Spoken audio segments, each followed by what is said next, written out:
Hi, y'all. Welcome back to Day. We usually host watch parties now for our friends, and it really is like, I mean, we're talking over most of it, probably. Like, we're paying attention, we have the subtitles on, but like, it really is about us, like, having commentary and psychoanalyzing people and saying that they're stupid and that we're smarter and wouldn't make the same choices. But I started watching The Bachelor with my mom Yeah. I want to say in middle school. I remember specifically I can never remember his name, but On the Wings of Love. Yeah, Jake. Yeah. Or, Oh my yes, God. the pilot. And then I watched it. We watched it together for like several years. And then I watched like, I think I watched all the way through JoJo Mm. and then started up again with Nick Vile. Mm. I've watched every season since then. Yeah. And we've gone back and watched old seasons Yes. together too. Yeah. We have a list of some that we also need to revisit. Mhm.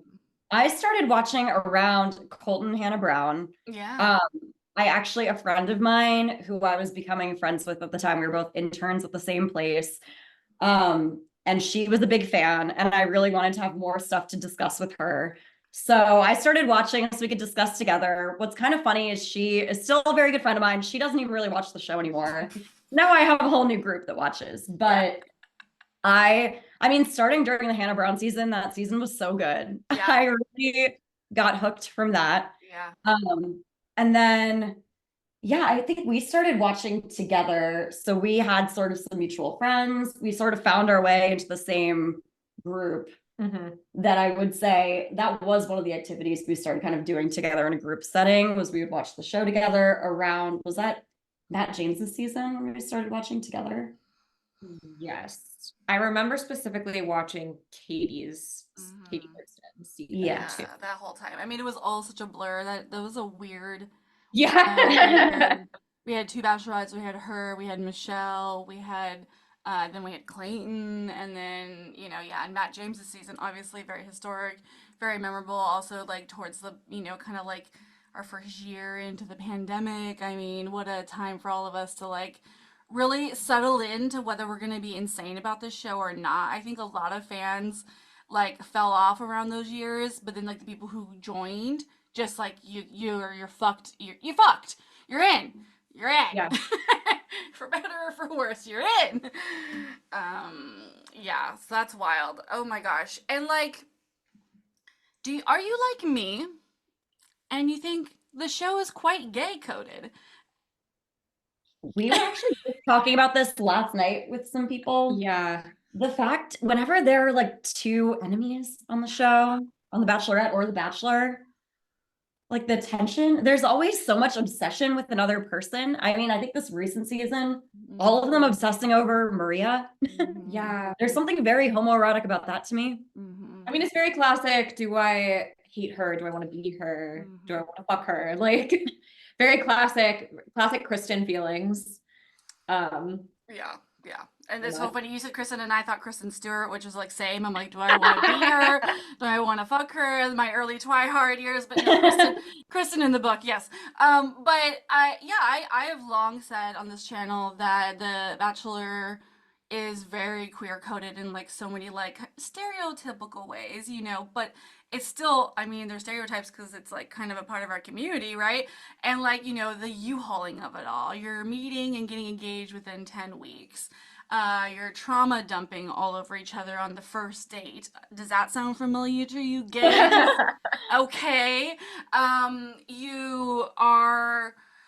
You date within the community. It always feels a little like once you're out of the show, then you're like back in, and it's all very like small in that way. And also everyone you're dating knows each other. Exactly. It's like very And like also be the okay. same person. Yeah, and then there's always just like also like a performance of it all. It's very like camp, and it feels kind of like this performance of heterosexuality. that reads kind of unintentionally gay, I think. Like, I don't think that's like what it's supposed to do, but like us gays are watching it and we're like, okay, I see what's happening here. And then, yeah, you have all the tension of having, a house full of one type of like, gender expression. And how could there not be a night where you're braiding each other's hair and then all of a sudden, I mean, exactly. It's just there. And I a lot of gays love it. I think it's always a little funny to me when I tell people that I do what I do, and they're just like, okay, why would you watch the straightest show that's ever been created? And I'm like, well, me and like literally so many other gays love it. Honestly, like we go to this bar in Brooklyn that shows The Bachelor on, they have like these big projection Yeah, screens. yeah. And they play it every Monday night. And I mean, part of it is because this is in Bushwick, so there are a lot of lesbians there anyway. But like, I like truly, like, you don't realize how many like specifically queer women watch this show Mhm. till you go to a bar in Bushwick and you're face to face with them. And in the case of our best friend, you see someone you dated. No, actually, so true. You're like, oh, I can't even talk to her anymore. I can't even send her a text about The Bachelor because we have a no contact. It's like, okay, well, I guess we got to break no contact to talk about Joey's season and what's happening. Um, Goodness gracious, I love that so much. I think. What are your thoughts on? There's two things I want to talk about. I want to talk about contestants that come out after their time in the show, and then I also want to talk about what do you think about the future that we might very likely get in the next year of the Bachelor franchise actually doing a queer version of the show. Now, in the past, there has been a show called like the Prince Charming or whatever, and it was like an attempt with like a gay man, didn't go over super well. But all this stuff was kind of done a while ago. And then you have the introduction of the Queer Ultimatum, and it was a smash hit. It was perfect. And I will say, at first glance, I was annoyed that the gays were getting that version of the Netflix dating shows because Love is Blind is like, I guess, inherently a better show premise, essentially. But then, come to find out, the Ultimatum was perfect for all these gays, these sapphics, because it was just so U-Haul-y and so, it just like worked out perfectly. And it was such a success. And it had its flaws, don't get me wrong, but I mean, everyone loved it and it felt very natural in so many ways. And I think what's interesting about The Bachelor maybe doing something like that is that it is a different premise and like, will it work? And a question I always get is, and you hear this in other spaces, is that like, okay, well, you have like maybe a house full of all women or non-men vying for one bachelorette, and won't people start falling in love with each other? And so obviously that is kind of the run up to y'all's book, but to me, I'm like, so what? That would be the most dramatic season ever to be. And yeah, like, do you guys agree? Like, should the show do it, and can it work? I mean, it really would be the most dramatic season Mm. had. Like, they wouldn't be lying this time. Like, it really would be like twist after twist. I believe that. Yeah. I also feel like a queer paradise would work so well. Yeah. I mean, I know Annabelle's always talking about the queer season of Are You the One, which I have not seen. I am. And I think that's sort of a similar format to Paradise, right? Yeah, kind of. I mean, like, you definitely don't need the objective of like trying to find the person that the 200 question quiz matched you up with. So pressure's off in that way. But like, Yeah. definitely, yeah, I feel like it would go off. Yeah, I never finished that season, but when I watched it, like, yeah, they had these weird like light boxes and bullshit. It was yeah, the test of it all was all a little. I was like, I'm actually kind of dumb. Like, I don't really know what's going on. Like, I don't really get it. But I feel like a Paradise version, I think would work. Yeah, it's just like everyone's kind of commingling. There's different genders. There's different identities as queer, and then yeah, you just have the rose ceremonies, and you have would have views and it would be great. And I think like with a season that's dedicated to a queer scenario, like yeah, I think people would fall in love with each other in the house. But I often have always said too that there will always be that like golden retriever gay. There'll be a couple of them who want the lead still so badly that they'll go completely to the end. And you only need one person to do it. Yeah. I honestly like, I would love it. I'm still not sure how likely it is for ABC to like want to see that many women kissing and like queer people kissing. I just don't really know how much, like, I don't know. Maybe I'm being cynical. No, I want that, but I've heard that take from people. It's like, sure, we want it, but could it happen? Will it happen? And then the part of it is like, would it be safe? Like, would it be good? Like, would the show handle it with the delicateness that it needed? And obviously, no. Yeah, I mean, and would they defend like the contestants if, you know, they got criticism from their fan base, you know, would they provide support? I mean, they famously don't provide any like emotional support. So I feel like that would be problematic to say the least. Well, I was thinking, I know Australia had a bisexual season, right? Which I haven't seen, but I also feel like that would be very cool. I also keep thinking, do you remember? Okay, I don't know if you watched the show. It was on Paramount Plus called Love Always. Oh, well, of course I remember. Yes, we watched it together. The reason I was charged $5.99 for several months after we finished watching. And it was actually pretty similar to the Bachelorette, but she was pansexual, I think. And it must be said, 22. Yeah, they were all very young. It was a ton of like TikTokers, but there was a lot of drama with contestants falling for each other. There were two girls who were cast on the show who were exes. And then they started like getting together behind the lead's back, but the lead was very much into both of them. And there was a whole thing where the three of them had to sit down and the lead was like, what's going on between you two?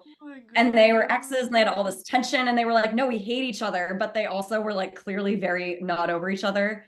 But I think to your point, something like the lead does still have that agency, which even if all the contestants are sort of pairing up, the lead ultimately gets to decide like who goes on a date with me, like who gets to do this with me, who do I like. I think in this show, like she could kick people out if she felt like they weren't there for her. So that is a component that I think would keep it sort of like on the path to a lead still finding love. Yeah, agree. Yeah, absolutely. And like to our point, like that would be dramatic. That would be very good, and it would be very like for the right reasons. Like it would be very, you know, like, and I can just see it now, like all the little ITMs of like the people who are maybe falling in love with like Jessica, you know, on a contestant, and then, you know, but debating it, you know, also being like, but I also really love, you know, Daisy, for example, as the lead, and I don't know, and you know, there's like all that, and then like, yeah, then there could just be the element of like, I'm not sure, and then eventually they choose like, oh no, I actually am here for Daisy, and you know, it's just, I think it'd be great. What are your thoughts on like people who have come out since the show? You know, and like people who have been out on the show. Famously, Jamie King was our first like publicly known, and that's key, publicly known bisexual woman on Nick Viall's season. I was recently listening to an episode of a podcast called Made It Out about queer stories with Jasmine Good from also Nick's season, and we find out in that episode that she told the producers she was bi. So there were two bi Black women on this season, and they completely hid her storyline to give them everyone these little stereotypes, which I think is very present in your book too, because it's true. It's what the show does, and I find that very infuriating. We can talk about it at length later, but you know, and then we've had Demi came out through the show. Colton came out after the show. I don't want to talk about Colton. Colton's not in my community. Yeah, exactly. Yeah, we're not necessarily a Colton friendly space here. But also fuck the show for what they did to him. Like they tortured him and like, you know, There's a nuance to that conversation. Caitlin Bristow is out as some corner of fluid bisexual, although she doesn't like talk about it a ton, but I love that and respect about her. And then Gabby, Becca Tilley, of course, came out and is dating Haley Kiyoko. We stan. And then Gabby Winley came out last year dating Robbie Hoffman, and that one was pretty big because she was a lead, and you got so many comments from people being like, she wasted our time. I'm like, the show's a waste of our time. Yeah, literally. I mean, are you excited about it? Do you think that like are you surprised at all? Do you think there's plenty more that we don't know? I think there are plenty more that we don't know, and I think there are plenty more that they don't know. Like, honestly, I feel like we actually watched whose season? Crystal. We watched Crystal's season, and watching it, I was honestly taken aback by how similar, because we watched it after we wrote the book, and Becca, every single episode would say something that I literally made Kristen either like, it was actually kind of weird, say it loud, like it was really crazy. She kept being like, I'm so nervous, like I don't know why I'm like getting like butterflies and stuff. Like, girl, because you don't want to be there. Like, oh my god, you don't want to be there. I'm having a stroke. I'm having a stroke. I didn't even think about that connection. Holy fuck. It's just like the whole, and you know what the other thing is, and I'm thinking about this because of your background. All of the women are always saying the best part of the show is the friendships I made. Like, I love these girls. These girls are my sisters. These girls are like my favorite. Like, I made best friends forever. I'm like, I believe you, but that's also that kind of like deep connection that you find yourself making with other women. Like, that is what like makes you, it's like, well, okay, I'll speak for myself. That's what confused me when I was growing up, because I was like, I just really love women. I just love my female friendships. Like, I don't really connect with straight guys. Like, I just, I want their approval, but I don't really like have anything in common with them. Meanwhile, I'm like talking for hours with my best friend. We're like reading out loud to each other, whatever. And like that, like, it's a very nuanced line between the close friendship and romance that I think a lot of these women and women in the world might be experiencing without really recognizing it, because people we don't grow up learning how to discern the differences between those things. Yeah, I also think something that we sort of tried to put into the book that I was thinking of earlier when we were talking about like the inherent gayness of the show, is, I don't have like the stats on this, but the contestants spend so much time with the other people in the house compared to the lead. So I think that's something we were really trying to capture with this book, like even the two of them together, but also with the other women. Like, you are just spending all of this time with these people and getting to know them really well and seeing them in this very less polished way when you've had no sleep.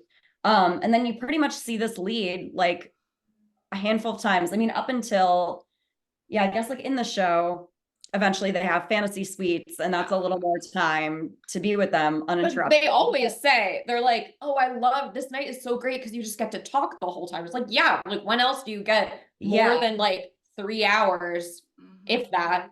Yeah, but like in our book, these two characters are talking all the time with the two of them when people aren't paying attention to them because the lead is doing something else. Like, they're kind of in the background. And no one's worried about it. Yeah. Because it's just not even a thought. I love being gay that way. That's like the one thing I think people don't talk about sometimes. I mean, maybe that's the problem with the gay agenda, right? That everyone knows about us now. It's like, shh. Can we just go back to where... It's like taboo and sexy. Like, Taylor Swift, Dress, all these songs. Like, it's like, shh. We're both drunk in the bathroom, about to kissing each other. Okay, so... yeah, no, that's so real. That's so real. And I think that Oh gosh, I mean, you're so right about a lot of the way that we're raised to not understand the signals that we might be experiencing some kind of like homoeroticism or also just friendship. It's so fucking complicated because women are just better in general. And so like we're gonna have like great, amazing platonic friendships. And then there's also, like maybe it's gay and that's good and we should have that. And I mean, I think we're seeing a huge like moment in time right now with just like Chapel Roan and Renee Rapp and so many people who are like just boldly being gay, but not only just boldly being gay, but like in their songs, like talking about that journey from like bisexuality to Billie Eilish is a great example. She's about to drop this like very gay album and it's really beautiful and so I love shit like that and I think that I imagine there's plenty of people who are in the house that are already queer and we just don't know about it yet, right? But I think to your point kind of is that if you spend enough time in that house, then maybe you start to unpack some things and then you listen to Good Luck Babe and then you're like, I don't know. So I think the show does make you gay, okay? It's in the water. It's the frogs. I don't know, whatever that fucking bigot said. Goodness gracious. Yeah, I mean, okay, like, let's speculate for a second. Like, this is just, we're being funny, y'all. Do not come for any of us. Okay. But I have to say that before I say anything. yeah, exactly. I'm being funny. We're being funny. We're just being funny and just having a good time. Who do you want to be gay from the show? Like, who do you want to be the lead and like be gay or like come out and, or like people who dated, like, we're just, again, having fun. Mm-hmm. I mean, You want Brayden to be gay. I love Brayden. I think Brayden has fun non-binary energy to me. Mm-hmm. He's the only man from that show that I've loved. He's with his little ducky earrings. I know. No, I'm so charmed by him. Everyone hated him. I understood him from the beginning. Absolutely. Because he's one of us or something, maybe. We're just kidding. Also wishful thinking. I have a crush on Pilot Rachel. Yes. Oh, that's my fucking white whale. Yeah. And then, I mean, I don't know. I think I've seen rumors she's dating like Blake Moynes. Happy for her. Again, just not trying to prescribe a sexuality to anyone who is openly heterosexual, but openly heterosexual. So Gabby brave. out. I'm like, that would have been an iconic ending to that season. Oh, Gabby from Zach's season? No, Gabby and Rachel Recchia. Oh, wait. Yeah, no, yeah, of course. Listen. Okay, but here's the funny thing about that. It's so funny. So recently Gabby had this like interview with Fletcher's ex-girlfriend, Shannon. Yes, Shannon, we're familiar. yeah, come on. And there's this clip of her, Gabby being like, oh yeah, like a lot of the bachelor girlies clocked me and they were right or whatever, like, in the end. But I was like, it's so funny, during that whole season, I was clocking Rachel. Sure, I was like, maybe Gabby is inherently because she's just like cool and like, like she's just fun. But I was clocking Rachel so hard, being so obsessed with Gabby in the way where it's like, please, babe, just understand. And like, maybe we'll get it one day. I'm like I said, we're here, Yeah, and I did feel like a lot of the things that she really wanted from a man and none of these men were really giving to her are things she could have gotten from a woman. Just, she is clearly big into like the emotional communication, like very like words of affirmation, commitment. So yeah. I think if that is something that she wanted to explore, it would work out well for her. No, and it's so funny because that season like unintentionally like promoted the fucking gay agenda. Like it was just because they both had such like more or less shitty men. There were some okay men on the season here and there, but like they both just were given such just bottom of the barrel shit and they just experienced trash and it was just like we were all just like No, it's you guys. Even if you don't actually love each other, but like it's you. It's you that the friends we made along the way. Come Yeah, on. literally. Stand up. Oh my God. It's so funny. Mm. All right, this book. Okay.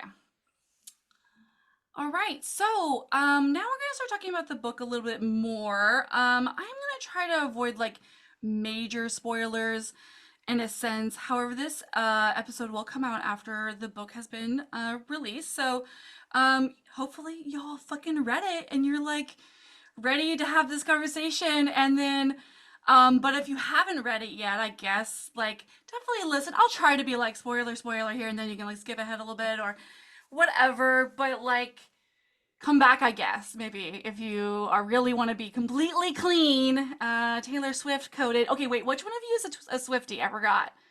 Oh, both of us. We both are. Yeah. Yeah. But my whole family is a big Swiftie family. Like we all go to the concerts together and have Since Fearless, which Annabelle is now joining the family, and we all went to the Eras tour. Yeah. Oh my God, what show did you go to? I guess New Boston. Jersey. Oh, Boston. Okay. All That's where my right. family lives. I Yeah. love it. Oh, so much fun. Yeah, I went to Seattle night one. It was so great. What a I felt very blessed because she played a debut song, oh and I'm a gosh. debut girl. I love Yeah. album down. So she played Should Have Said No, and I was Oh, like, such a good one. Oh my God. What was the other song? it was Better Man. Better Man. Oh God, brutal. God damn. You know, it's Woo. funny on the topic of Taylor Swift and the book. So we went to a book launch recently for a friend who was asked the question, like, which era would your book be? And then I was talking to another friend who was at the same event about our book. And I was like, I think Kristen thinks it's Fearless and Lauren thinks it's Reputation. Yeah. Oh man, yeah, that got me right in the feels. Yeah. Absolutely, absolutely. I mean, there's so many songs that the entire time I was reading it, I was just like, oh, treacherous. Uh, the way I loved you, dress. Yeah, for Um, sure. like there was Yeah, just the like, other side of the door on there. I listened to the other side of the door a lot when I was writing mm-hmm. the conflict and my last chapter, which is the second to last chapter in the book. We should actually say, so the book is written in dual POV, so it alternates one chapter from, sorry if you can hear the barking. No, you're fine. Our neighbor, yeah. It alternates from Kristen, who is our girl next door, rodeo queen Montana. She does not know herself. She does not know what she wants. She thinks she does. She thinks it's a man. She thinks it's Josh. It's not. Spoiler. Mm-hmm. And then there's Lauren, who is a closeted influencer from New Jersey. She is there to fuck shit up, get followers, and leave. Maybe she lasts longer than she thinks. I don't know, you'll have to read to find out. But a lot of people ask us how we wrote the book together, and it's honestly pretty simple. I wrote Kristen's perspective and Lydia wrote Lauren's. We went back and forth, yeah. Oh, that is so cool. Okay, yeah, because I was kind of curious. Oh, I love that so much. And yeah, I feel like you said you did kind of relate a little bit to Kristen's story of kind of like this compet journey of not knowing these like female relationships could mean more, and then also yeah being confused by the like desire to get validation from men and from society, etc. And then you have Lauren, who I gasped out loud like early in the book when I found out that she was a full-on like lesbian and was intentionally on the show to get followers. I was just like, oh, this is the book for me, like for me. I was like, because I have no offense, but I was just like, I didn't think you guys could fucking do it, and you did it, and I loved it. And I was that makes me so happy to hear, because I know I should not be reading like the early reviews, those are not for us. I feel like some of the non-Bachelor viewers or the people who are not deep in the trenches of the show are like, she was so unlikable. Like, I could not even sit around and wait for the growth. Like, she comes on and like is trying to hurt this guy's feelings. And then every once in a while, there's like a comment from someone who I can tell is like deep in Bachelor Reddit. Like, they're watching the show and they're like, this is the most real thing I've seen in one of these Bachelor inspired books, that they have someone on here who is just like an influencer. Like, and she is there for herself. And also, like, I would just like to say, Josh, we purposefully made Josh to be this Our like bachelor. Innocuous guy. Yes, our bachelor, our lead, our hopeless romantic in our world's terms. We built him to be this like very bland, like everyman, someone that any straight woman could project their like desires and fantasies onto, and he's just there like smiling. He's cute enough, he's like sweet, he doesn't have like a ton to say, and like you might not have a lot in common with him, but he's definitely not a bad guy. And we wanted to do that specifically because like we did not want to create this like villain that Kristen has to realize that like, oh, she's not into this guy because he's like a shitty person. It's like, no, she's not into him, even though he's like supposed to be everything that she wants. And so that it really makes it like, I guess that's a spoiler too, but it's a fucking romance novel. So No, it's good. Yeah, they get together at the end. Yeah, like what do you expect, guys? Like, listen, like, yeah. Yeah. But I will say that's so amazing. And like when I first got this, it was funny. Like I opened it up and I started reading the first couple chapters, and it was just at the very beginning of Joey's season. And I was like, I DM'd you guys. I was like, excuse you, what? You made another J name lead who's just like real charming and wonderful, and no one can. And it was so funny. Like in the book, they're like, scream Josh's name, and I'm like watching this preview, and they're like, Joey, and I was like, I'm fucking losing it. And it was great. And I really liked that part of it. I like that he wasn't a villain. He has his own story arc, and it's great. And you guys will like read about it. And I really loved that. That's like, yeah, that's really smart. And I liked the realness of that fact of like that she was there for clout, and because so many people are, and it doesn't make them a bad person ultimately. But also, goddamn, that's just like crazy. Like, yeah, I just like the idea like somebody could be that deep into it, like fully. And she's closeted. That's the thing. She's fully closeted. You know, no one except for her like best friend knows, and it's just makes for an interesting story about it. And she's very closed off, and I think it's a really beautiful story about two women who are just really going through like two different journeys TM. And it's just really enjoyable and sweet and sexy. What the fuck, guys? I didn't think I was gonna be reading some adult content. No, anyway, it was great. I love it. Thank you. Yeah. Unfortunately, my grandpa read it. And I texted him and I said, I hope you skipped these chapters. And he said, I didn't, with a heart eyes emoji. Okay. That's how he texts. He's a lovely man. But I'm like, great. So now I can never reread those scenes knowing that my whole family has read them now, but it's okay. Yeah, it's a really great. I also just like, yeah, for Bachelor fans, I mean, like, what was your process with like, you know, trying to like create this other like version of the show that we have? So you like, you know, instead of a rose ceremony, it's a string cutting ceremony. They get little bracelets. I thought that was really cute. There's like ITMs in the book. There's like dates. We see group dates. We see one-on-one dates. We get the one-on-one dates from the perspectives of Kristen and Lauren, of course. But yeah, the ITMs we get from all the other contestants. There's villains. There's nice girls. There's you know, I just think it was very, very interesting. Was it like kind of hard to write something like this with that in mind? Well, I think something that was easy. I mean, which is funny, I think I kind of gave this observation to Lauren too. I actually love how formulaic the show can be. I find it very comforting. And so we obviously kind of modeled the book after season. Like we wanted it we did really want it to feel like you're watching like a dramatic season of The Bachelor. We really wanted it to be the kind of thing where like shit starts hitting the fan around fantasy suites. I mean, it honestly was really nice for outlining purposes Yeah. to have like a structure that we could follow that already hits like the major points of a story arc.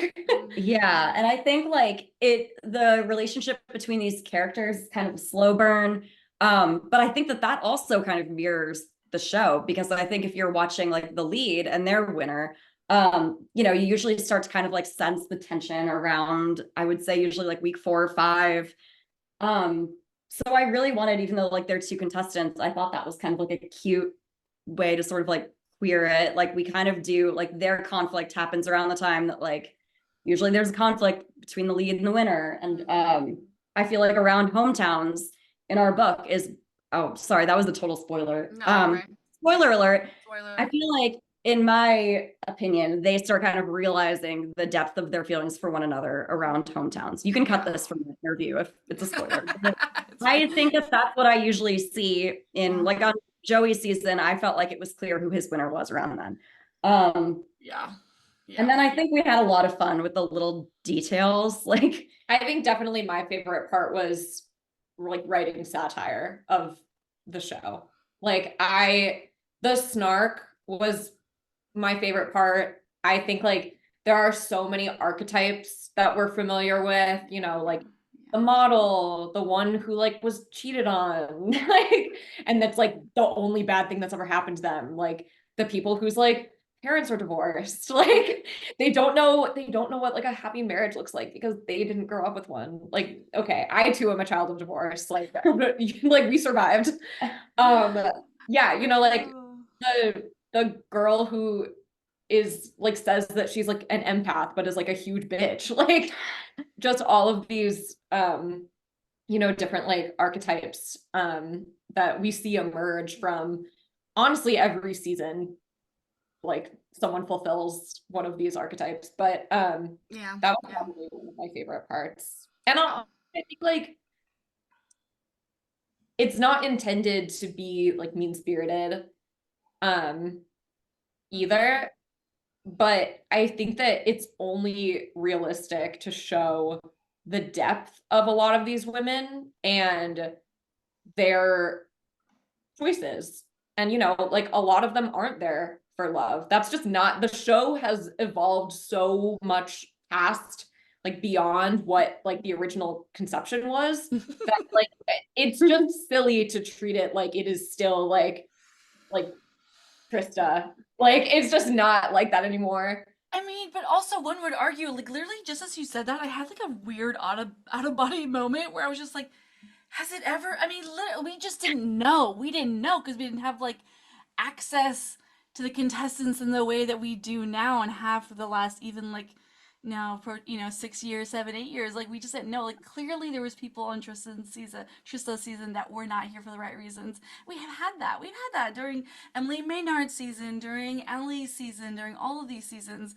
There's always these people who are like there for their business and whatever. And it's like, and it's just, and I find that conversation very interesting because I agree. Like there's a limit to where like it becomes annoying, sure, but I guess I want the show to like pretend more.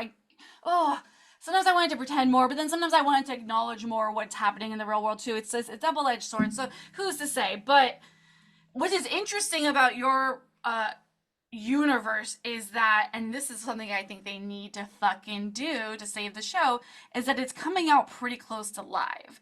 Like it's airing a week or so after. That was so refreshing to see and hear. Contestants have like kind of access in a way a little bit to like the public's opinion a little here and there, and although maybe that's probably not good for the show, I don't know, but I found that interesting. yeah, I think we sort of did that just because from a plotting standpoint, we realized with a lot of the things we wanted to include, it wouldn't make sense to have it pre-taped. But I also agree that that would be a better move for the show.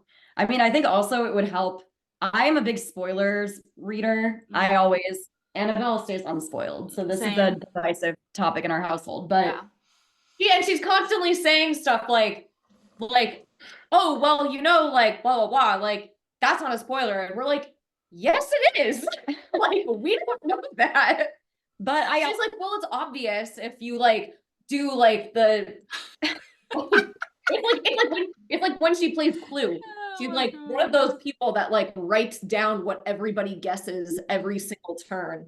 I'm like, it's not obvious from like process of elimination. I'm not thinking that hard about it. That's the point.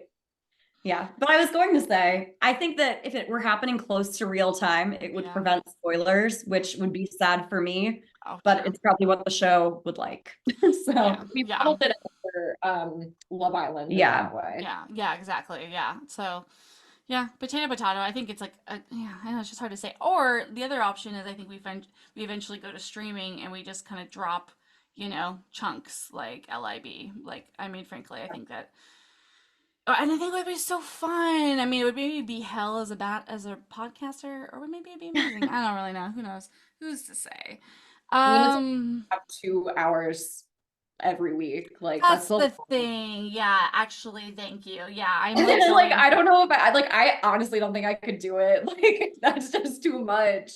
I don't know how I'm doing it. It's Yeah. very annoying. And they just announced that we're gonna have Golden Bachelor, which I'm very excited about, but it's like it's gonna be airing in the fall. And by the time Jen season's wrapped up, it'll be probably like maybe a month off in between before we get into that. And then that'll probably be a month off in between before we're right into whoever the Bachelor's gonna be. And it's like I'm having to readjust my whole life, okay? But I do love it. I love talking about it, and I love like the bigger like meta conversations about it, which I think we've been having. And yeah, I think that it's just really beautiful to see this little like gay love story. Compet is such a fucking beast, and I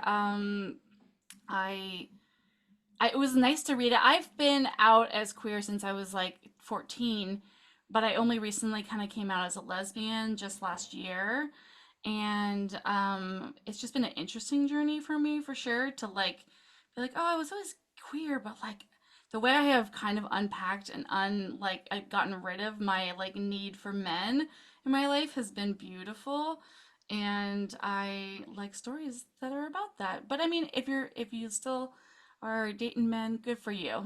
Braver than the troops. Yeah, God bless. God bless. That sounded condescending. I'm serious. I love you guys so much. I actually really recently did like a little poll on my like Instagram, like people who follow it, and yep, the majority of them are straight. So that's it's we love the streets. It's okay that you're here. It's a safe space for you. Yeah. I definitely did not intend to write a coming out story. I am not really like drawn to those. I've never written one before. Mm-hmm. Uh, I mean, I came out when I was 19 Mm-hmm. as bi, and then like over the past like few years, I would say like probably for 5 years now, I probably like identify as a lesbian. Mm-hmm. But I just felt like there was so much that I wanted to touch on in terms of compet. And, some people don't want to read coming out stories, and I get it. Obviously, like that is kind of what we've been inundated with in like the media and a lot of TV and stuff for the past several, I don't know, maybe like decade. It's been like the predominant gay story that we've seen. But I do also think that it's important to look at that experience from a lot of different perspectives. Mm-hmm. Um, and like, especially as like a femme woman, like it is like a very specific experience Mm-hmm. to grow up, like considering yourself like traditionally feminine Yeah. and liking feminine things. And one Mm-hmm. of those things is men. That is what it's supposed to be like. Yeah. Yeah. So, and like a lot of, like beauty standards Mm-hmm. and, Mm-hmm. the way we dress and stuff like that. And so I think it took me a while to understand myself and what I like and how those were informed and were not informed by straightness. And I think that like that was honestly really cathartic to write about through a character. I just wanted to like give credence to that kind of experience because it is important. It's still important. I think it will always be important just because people will always be coming out. I like it is always something like regardless of like the sexuality that you identify with and like what you like, even if it's like, you know, that ad that came out like 15 years ago that was like, what if everyone was gay and you had to come out as straight? And it's like that girl who's crying in the bathroom because they're like, haha, hetero. You know what I'm talking about? Like, even if that is our world, like that is still someone coming out. Like it is just still like a person coming to terms with their identity and what they like and like who they are as a person. So I think that kind of story is always important. I don't know why.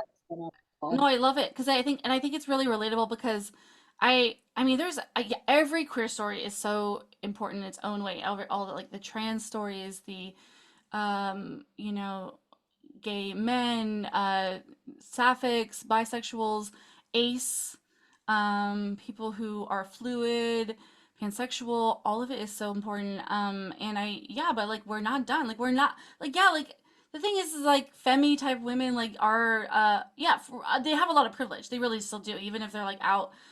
They do hold a lot of privilege, especially if they're white. But like it is like at the same time you're still gonna get shitty comments and you're still gonna get these comments like you wasted our time, because they're especially the ones that the men think they are like owed something from, these attractive pageanty type women who their entire existence has been made to like be consumed by the male gaze.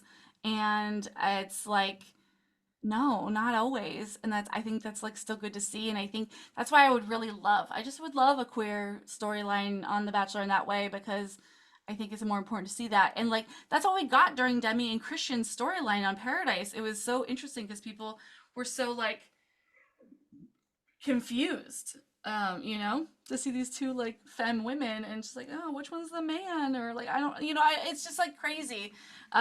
So it's wild, and I'm glad for it, and I think I'm glad you wrote the book.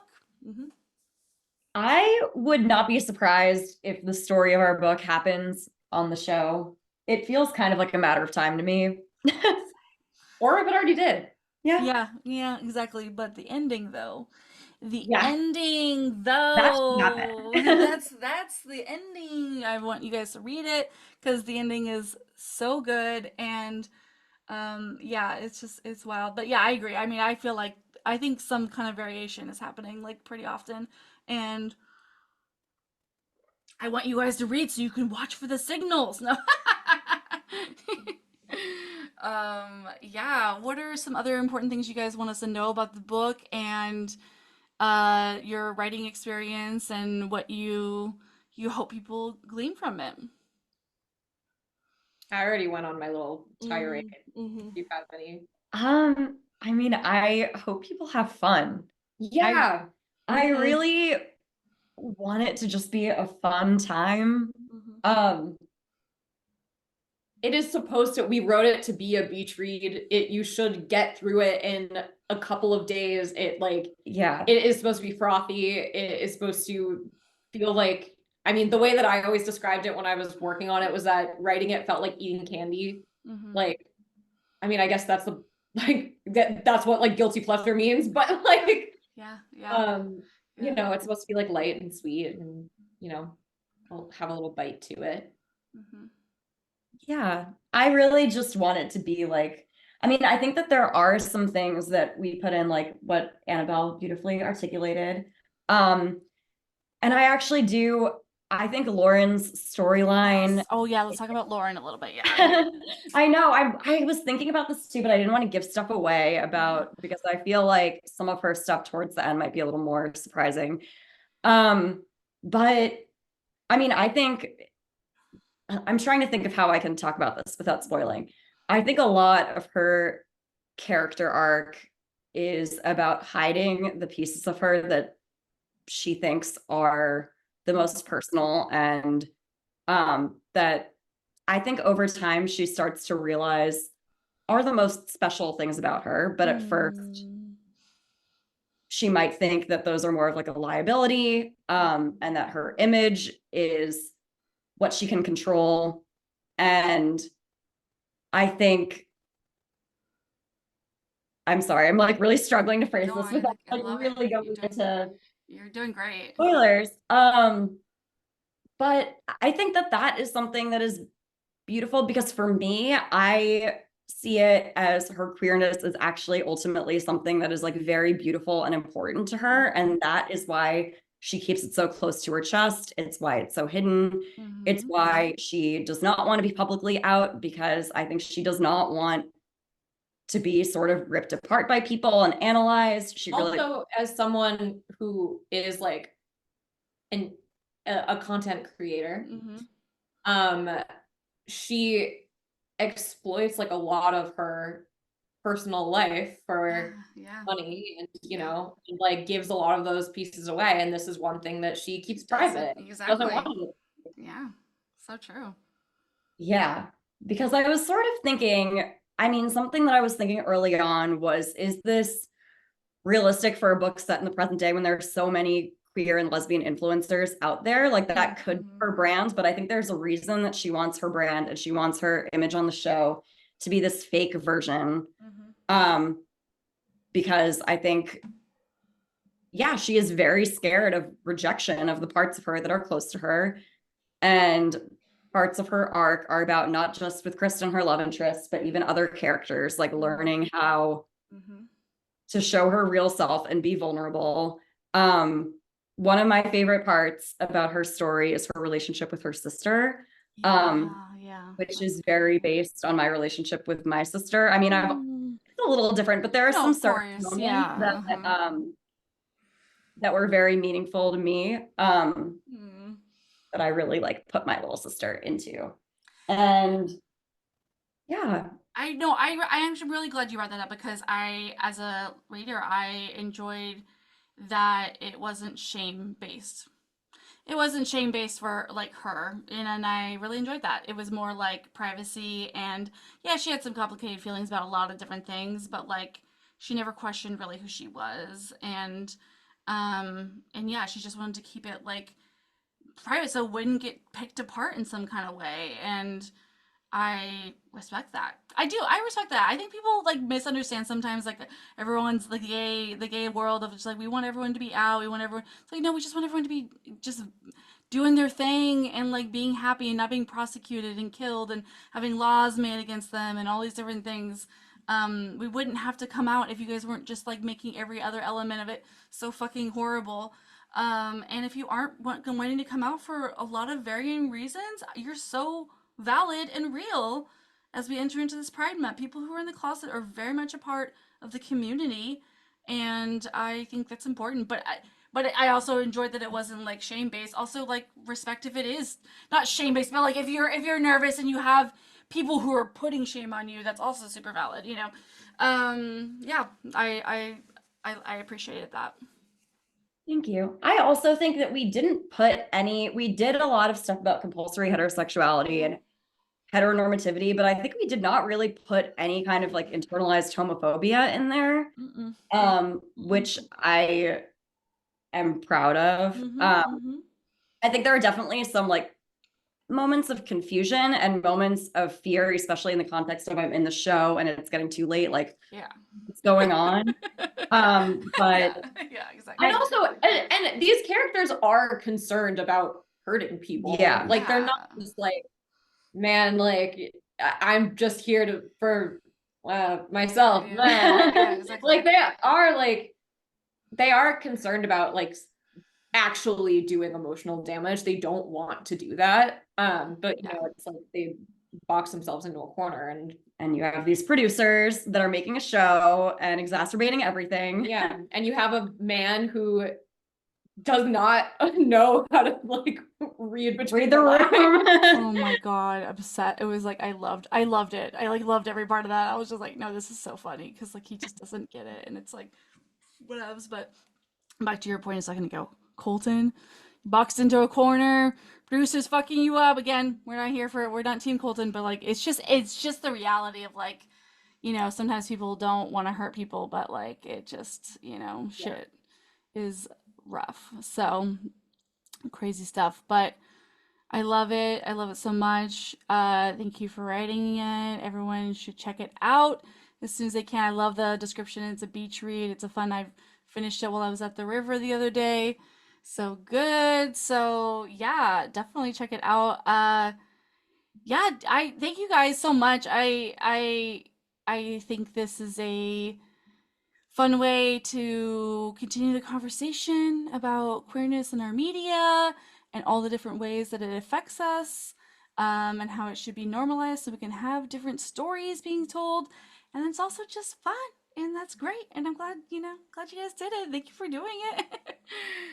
Thank you. We had such a blast talking about it with you. Oh yeah. Thank you so much for all of your support. Yeah, we are at Annabelle and Lydia. Well, I was just gonna ask them like, well, where can we find people, and where can we buy the book? You can find us at Annabelle and Lydia, ANNADELANDLYDIA. That is on Instagram. That is also .com. The book is here for the wrong reasons. I'm sorry, we have to. Okay, post credits. Why do you guys have them feel like I'm obsessed with you fucking lesbians having a joint Instagram account? Like I am obsessed. I mean, what else are you gonna do? This was our first of all, my Instagram is private. It will always be private. So this is really like, this is an author account. Yeah. That is what we are using. Yeah. And one thing we will never do is make those like joint posts, where it's like, they're like, they both shared this. Like, it's one account. It's only for the book. We are not going to like post our engagement pictures being like, like in tandem, like announcement, like. I know, but like, what if I want that? Like, what if I, I know that you said your account's private or whatever, but I'm just like, what if I want like Annabelle and Lydia to like on May 21st, like posting this little, we did it, our book is out. No, it's, I love it. Like when you guys like came to me like that, and I was just like, fucking of course, dude. This is everything I've ever wanted. It just feels so right. I'm sorry. It just feels so right to have a sapphic book about this topic written by two. Oh, baby. Yeah. And it does feel very special. I know we joke that the Friends to Lovers happened quickly, but it is ultimately a book that kind of brought us together. Like, we really did start hanging out one-on-one with this idea, and I think we did put a lot of like our love into it, and we put a lot of like humor into it. And that's part of why I'm like, I just want people to have fun, because I think we had so much fun writing this and talking about it together, and I really want that to come through. Yeah, I love that so much. And if you're a listener, if you want to, I don't know, write a book or do something with me, please. I'm very single still, so I'm available for something. I can't write worth a damn, so maybe we can do a new podcast together. I don't really know. Shoot your shot in the comments below. JK. But yeah, everyone go check out Annabelle and Lydia. I'll have all the links, of course, in all the areas, and you can buy the book and check it out for yourself. And yeah, thank you so much again. Thank you. Thank you. Oh, that was perfect. Perfectly planned. You did that great. All the practice we did earlier was perfect for that. Oh my gosh. And yeah, thank you for listening. If you're new to Date Card Pod, my name is Jenna. I'm the host. I talk about the Bachelor franchise through a queer, leftist, cunty, bitchy way. I do memes on Instagram at Date Card Pod. And I also talk about other reality shows, especially if they're gay. And yeah, I'm excited to keep covering the show through this lens because, as we mentioned before, it's there, baby. But yeah, make sure you follow us at all the different places at Date Card Pod. And I will see you guys later. Thank you. Bye. Stay gay.